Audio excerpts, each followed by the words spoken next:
Good evening, good evening. Welcome to the Negative to Positive Show. We got a powerful show today. You know why? Because we have some powerful dads here with me today. And I had an opportunity to meet them a couple of weeks ago at the Generation Project. Is that what the name of it? Generation Project? Yes. And I was so impressed that, to see young dads want to move forward and to change tomorrow. And I was like, I told them I was going to have them on the show, and I just made it happen. So say good evening. I have DeMarcus. Say hello, DeMarcus. What's going on out there? Tell them what you do, DeMarcus. I'm a barber. I'm also a father first, and I'm just here to spread the word about fatherhood, being a black man in America, trying to make it a positive example for my sons. Absolutely. Now, how many sons do you have? I have 2 sons, 1 daughter. Okay. What are their ages? My oldest is 13, my daughter is 6, and my youngest will be 1 tomorrow. Well, all right. Yeah. Yeah, party time. And Joshua Scott, tell us something about yourself, Joshua. I'm a father. I'm an entrepreneur, and I have 1 son, and his name is Million, and yeah, How old is he? he's 1 year old. Okay, he's 1 year old. So we already know that I'm a dad, but this show is not about me. It's about the dads of tomorrow. And I wanted to ask these gentlemen some questions because I know they're not the only new dads around. So I know you're a veteran dad, and I'm a vet dad. I'm 7 deep. Yeah. So let me ask you first, Joshua. Did you want to be a dad? Was that a plan? or Yes, most definitely. It was the plan? It wasn't a plan this soon, but definitely in the future. And what made it to be a plan for you? Just carrying on my seed and my genes for my family, and just building a strong foundation as far as the family is concerned. Mm-hmm. And yeah. And what about you, DeMarc? Actually, initially, I had my son when I was 17, turning 18. Mm-hmm. So it's not like it was just planned, but I wasn't opposed to it. I know I had to accept responsibility for my actions. Mm-hmm. And with that being my firstborn, I didn't let that stop me, from going forward. So Now, did you always want to be a dad? eventually, Mhm. but I didn't think it was going to be when I was 17 going on 18. I was a dad, 17 going on 18, and I wanted to be a dad. That was on my list of things. I wanted to be a dad. I wanted to be a Marine. I wanted to be a photographer. I wanted to be a truck driver. And you know what, guys? I nailed them all.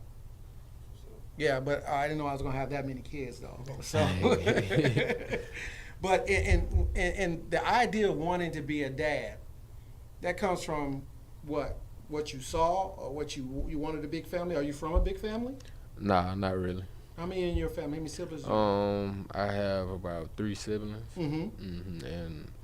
But I prefer, as far as children, Yeah. about 11, 12. Your age?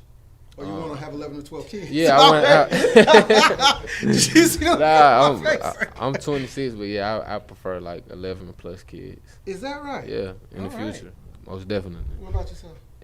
I'm good with my 3. What's you want to break no records? I'm not going to 11. records. I'm done. Yeah. Hey. Okay. Really? Why would you want 11 kids? I mean, just having a football team, as a family, and just getting a lot done. Uh-huh. Keeping everything in the family, as far as business wise, all that. So we're talking about legacy. Most definitely. Right, and I think that's the new that to me that was a new word. That was the big word of 2018 is the idea that we have not created legacies. And legacy to me is not about the money. The legacy is about the unity of family and the traditions that go with family that we already know. New traditions and a new legacy. Those are things that I'm looking into. What does legacy mean to you? Legacy means to me is something that lasts the test of time. You know what I mean? As far as greatness, family wise, anything of that matter. Mm-hmm. Now, you being an entrepreneur and you're a master barber. Right. Right. So what does legacy look like to you? And how you plan on incorporating your kids into that legacy? My legacy is one that was inspired by my oldest son, Demarion. With me being a barber already, he inspired me to really open my own shop because I was working at somebody else's. You know what I'm saying? And he asked me a question one day. He said, "Dad, when we gonna have our own shop?" So I did everything necessary to make the money, open the shop, and get my son in a position to where he can feel like he has ownership of something. That's right. Because my grandfather used to say, Great Cozy Williams, he says, ain't nothing like your own. And I like And you call different shots when you own it. And you respect it different when you own it too. Right. So that's, truly understandable. I wanted legacy because there was none. Right. There was a break in the family line of the things that were being handed down. Right. So my grandfather was a steel worker, my mother was a steel worker, and one of the things she said to me is, you don't ever want to be a steel worker. Right. I had plans to do something different. Now I have to generate this whole idea of what is legacy and what is personal success for my kids. I don't expect them to do what I do, but the framework to success is there. Determination, discipline, research, networking, teamwork, things like that. So if they don't connect in my main goal, they'll still be positive in their walk to have their family on check. So Right. that's how I look at it.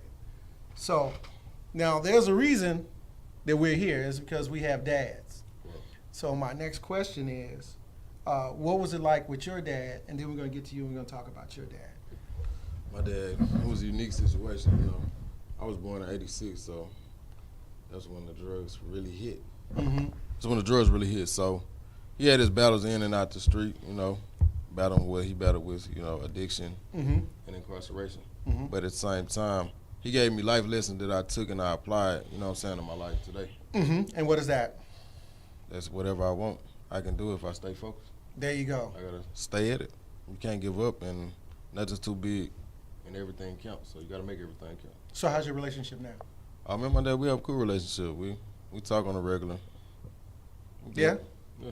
That's good. It makes you feel good now that does he connect with your son?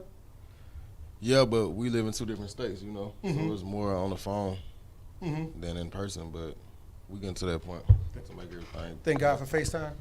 I mean, that's the least we can do Yeah. right now, right? Because I talked to my grandsons, and I don't know if you know, my grandson called in last show. Right. And man, that did something to me because I could have never called in on my dad's show or anything Right. like that. Right. So tell us, Joshua, about your relationship with your dad.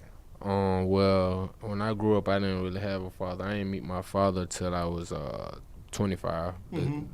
The same age basically when my son was born, that's when I met my father. So it was kind of like tough accepting him because I'm like a grown man now. I done been through so much. Mm-hmm. So it's like, having that father is like I done had so many other father figures that, helped me along the way and gave me, mentorship.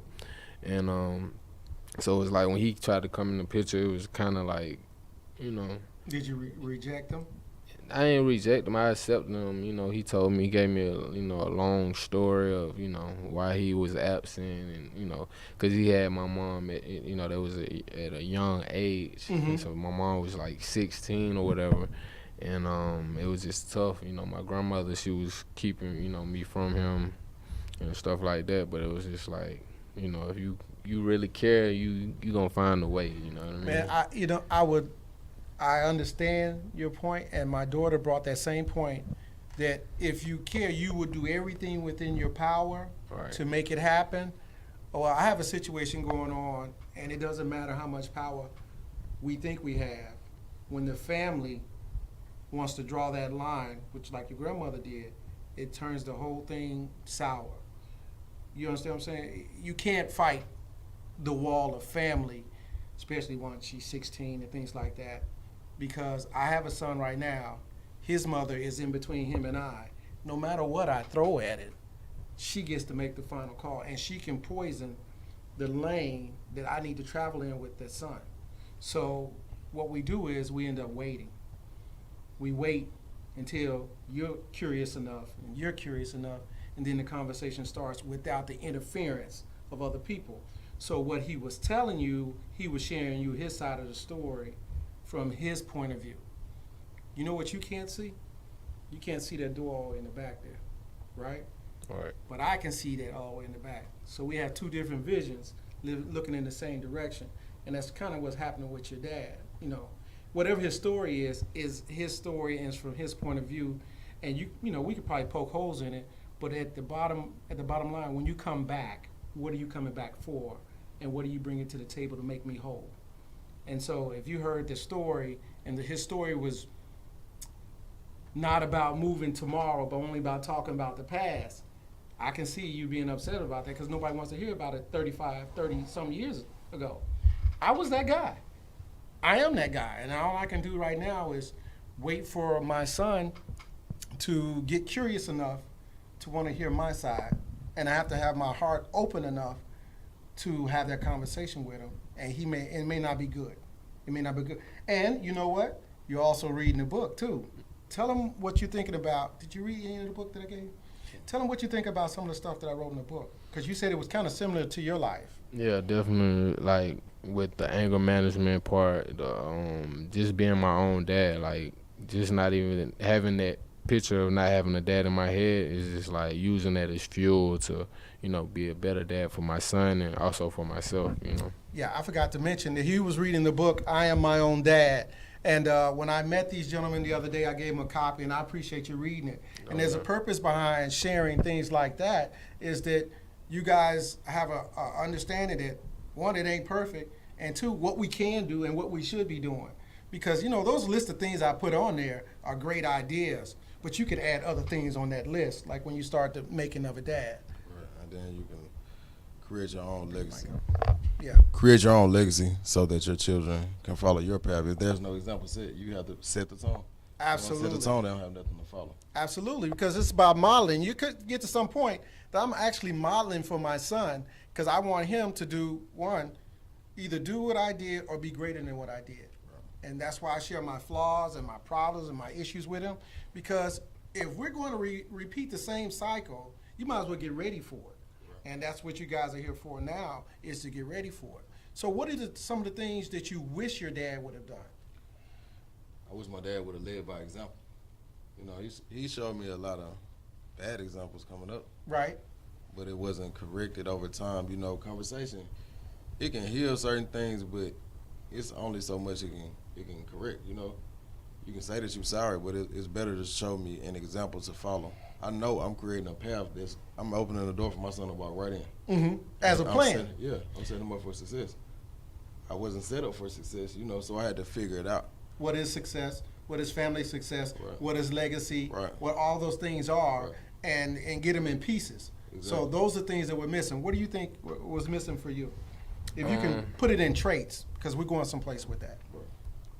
I wish my dad was there, as far as my sports game. I played basketball. I'm good at basketball. I feel like if I had his support, I definitely would have went even further with my career. Mm-hmm. But, I'm going to still be successful in life regardless. Right.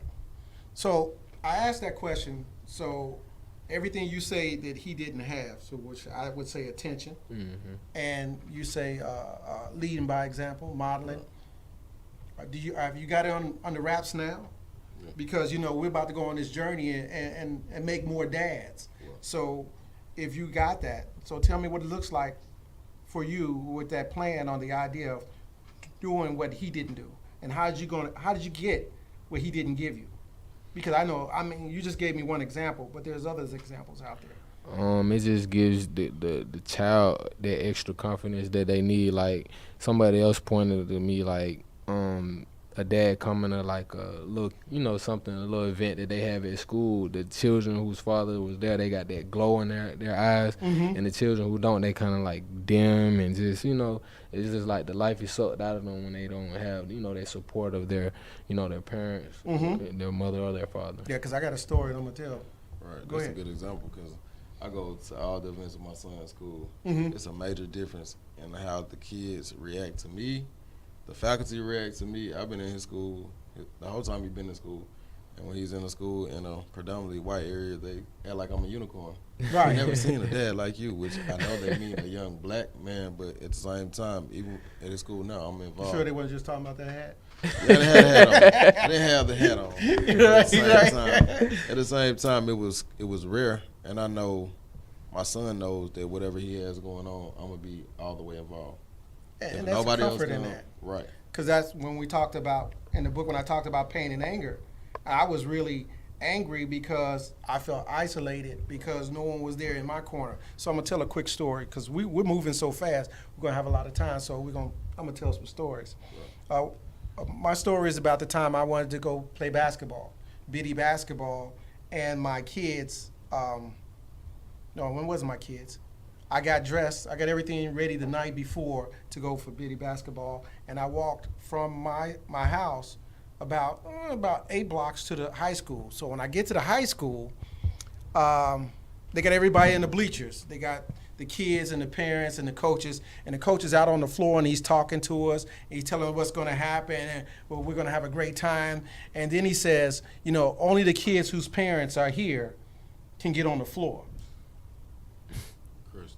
And it crushed me. I cried all the way home because no one was there for me. My dad hadn't even met him yet, and my mom was at work. So that was the second longest walk of my life, was to go home and to do that. However, it changed my life because I became everything else. And I said nothing else was going to stop me since that day. And that's why I did so many other things in my life to be an overachiever, is because that day I was stopped by somebody who should have been there, and they wasn't there. And so I couldn't knock my mom because she had to work and take care of us. But the idea was that I had to make that motion forward. What I'm going to do with this? Because sometimes when we dealt a hand, we just fold with that hand, and we just go for broke. Because we don't have dads, so we do bad things and we stay in a bad lane for years. And then in those years, we create children, and we create another problem because we're only going to do what they've done to us. And that's sad, because I kind of found myself in the same lane as my dad. I was so angry that things weren't going my way that I just barely did my job as dad. So my kids couldn't see the difference because I'm the only dad they have. But when you're around other dads, you start noticing what kind of job you're doing. And like what I said in the book is, don't be afraid to get another dad's wisdom. Some of the things that I've already done, you get them for free.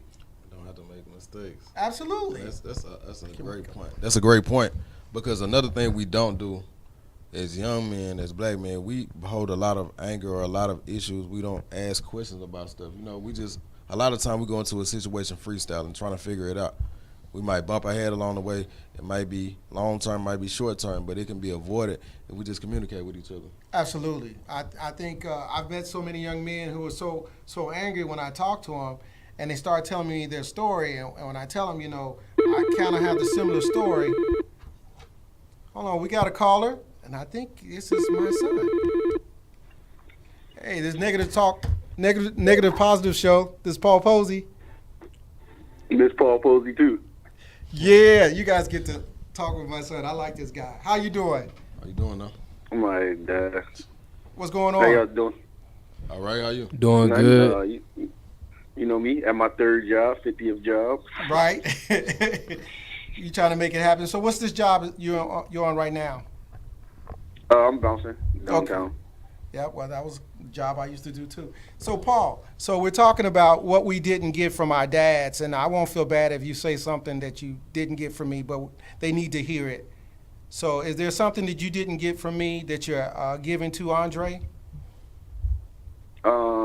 I guess probably the presence at a young age. Of course, I can't really I haven't given Andre anything yet that you haven't given me, because you, of course, were there when I was a baby. But I guess more along the lines of when he's a little bit older, I want to make sure I have a consistent presence, because I felt as if when I was younger, I did not have that consistent. It's not that you didn't come around or I didn't see you, I didn't know who you were. It's just you wasn't there every single day type of deal.